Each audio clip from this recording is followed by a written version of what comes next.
কোচবিহারের রাজবাড়ি, also known as Victor Jubilee Palace. চলো আজ সেখানেই ঘুরে দেখব।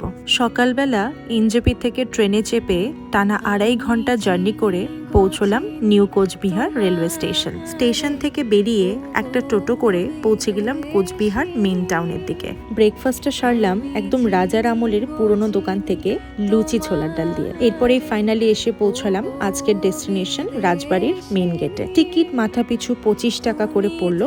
ঢুকে পড়লাম এই ঐতিহ্যময় নগরীতে। আমাদের নর্থ বেঙ্গল তথা বাংলার এই ঐতিহ্য তৈরি হয়েছিল লন্ডনের বাকিংহাম প্যালেসের আদলে। 1887-এ ইউরোপ ও ইন্ডিয়ান আর্কিটেকচারকে ব্লেন্ড করে এই প্যালেস তৈরি করেছিলেন রাজা নৃপেন্দ্র নারায়ণ। 250 বছরেরও পুরনো এই রাজবাড়িকে এখন পুরোপুরি মিউজিয়ামে কনভার্ট করা হয়েছে। ভেতরে ঢুকে দেখতে পেলাম রাজবংশের বন্দুক, শিকারের অস্ত্র, পোশাক, দামি স্বর্ণ মুদ্রা, আরো কত এসব দেখলে একটা আন্দাজ করা যায় তাদের লাইফস্টাইল কতটা লাক্সারিয়াস অ্যান্ড রয়্যাল ছিল। মিউজিয়ামের ভেতরে ফটোগ্রাফি একদমই প্রহিবিটেড, তাই কোনো ক্লিপস দেখাতে পারলাম না। তবে আমার মনে হয় কিছু জিনিস নিজে চোখের সামনে থেকে গিয়ে দেখাটাই বেশি সুন্দর। চারপাশটা ঘুরে পরন্ত বিকেলের কিছু মুহূর্ত এনজয় করে অনেক মোমেন্টস ক্যাপচার করে আজকে ভিডিওটা এখানেই শেষ করলাম।